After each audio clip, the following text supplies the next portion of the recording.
What's going on, my broskiis? My name is Toadskii, back again, here to bring you guys yet another One Piece Treasure Cruise video. Back again with some more co-op quests, because this is the content that we currently have right now for the One Piece Treasure Cruise 10th anniversary.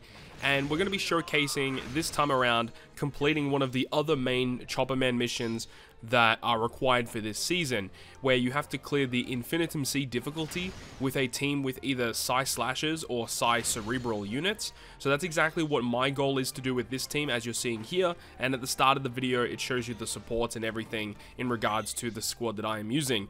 This is actually an opponent that, or not really an opponent, but a friend that I found randomly. I just joined a random lobby, and this is, I made a lobby and let someone random join me, and this is what we came up with, and luckily it actually ended up working pretty well. Now, I've also streamed the last few days, played a little bit of co-op quest, and what we've kind of found is there's kind of like a couple of different bosses that are just kind of like the ones you want to try and hit. If you end up getting unlucky and land on a boss like, I know, potentially Sanji, Frankie, Luffy, depending on your team comp, you just straight up can't beat them due to like really insane gimmicks. Like Frankie has a death hit, as well as having 2 turns of damage immunity. So if you don't have a debuff style leader to remove 1 turn of the damage immunity, you just kind of end up losing. It's really finicky, you know what I mean? So it's so weird, this game mode, and it's really difficult too, because I see a lot of people asking like, oh, is there like a breakdown for this event? And the real answer to that question is there just kind of isn't. There isn't really a breakdown for this quest, because there's like a set list of a bunch of mini bosses that have a random chance of appearing on each individual stage, and each of which have a varying amount of different gimmicks. So like if you find like Buggy, for example, in this part of the clip, every time you encounter Buggy, he does do the same thing, but you can go 10 runs in a row and never encounter Buggy. It's completely random.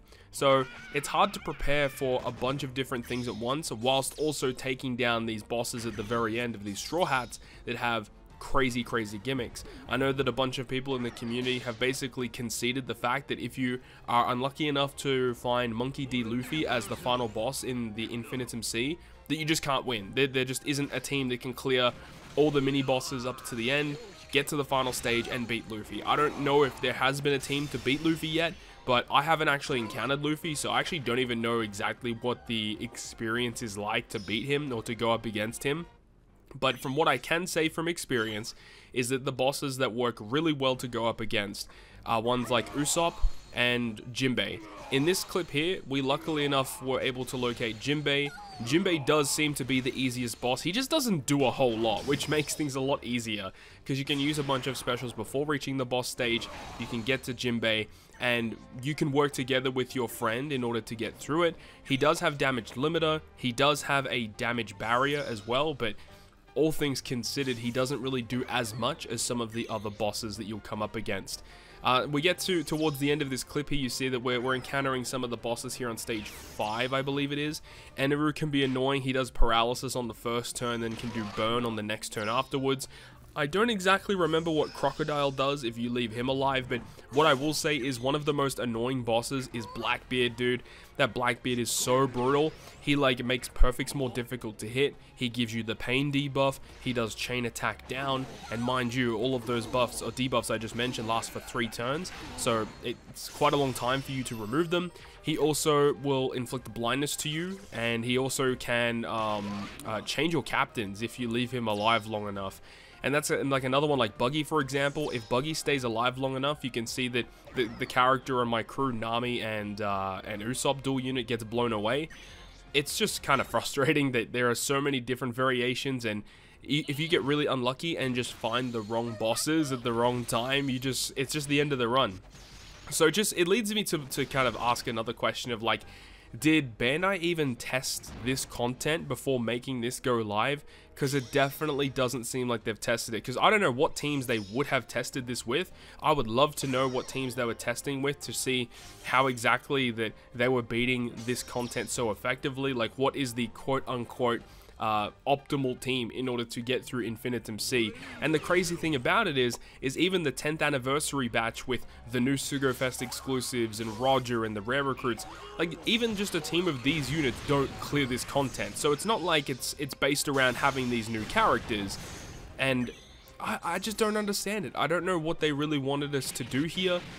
Yes, I get, you know, you can have, you know, these two individual parties with you and the other person building to beat a bunch of different bosses, but I think they went a little overboard for the Infinitum C, just because of the amount of sheer variety, not only in the final bosses, but the bosses leading up to the final stage. There just is too much variety, and they need to kind of tone it down a little bit if we're going to have any kind of chance at farming the Infinitum C for the drops, because in order to level up your co-op captains, you need the co-op medals, and currently there isn't really an efficient way to farm co-op medals. Yes, you can just go ahead and, you know, play co-op quest a bunch of times, but for the amount of medals that are required to max out characters' co-op abilities, you need a lot of medals. I guess maybe when the Grand Feast Sugarfest comes out and this whole ranking system based on your pulls, potentially there might be something surrounding that. We'll have to wait and see exactly. But that's pretty much it, guys. Wanted to leave you guys with this. Shout out to the Korean friend who was able to help me beat this content. And you will see towards the end of this clip, I do show off my Chopper Man missions. I do end up getting the confirmed mission for completing this with a full team of PSY units that are either Slasher or Cerebral characters. Of course, there is the one for building a full Dex team with Dex Shooter or Dex Free Spirit. And I will have another video up for you guys at some point, beating it with the Int Fighter or Int Powerhouse, you know, team. So it's kind of interesting the way that they've kind of structured the Chopper missions. It definitely gives me vibes similar to GARP challenges, where you had to beat one said piece of content with a certain class or color team. But what they've done here is a little overboard, I think. And I think a lot of people would kind of agree with me on that one. But that's going to wrap it up for me. Thank you so much for watching. If you enjoyed the video, make sure to go ahead and leave a like. And if you want to stay up to date with all the content I post, including more One Piece Treasure Cruise content, make sure to hit the subscribe button down below. On that, guys, I'll see you guys within the next video.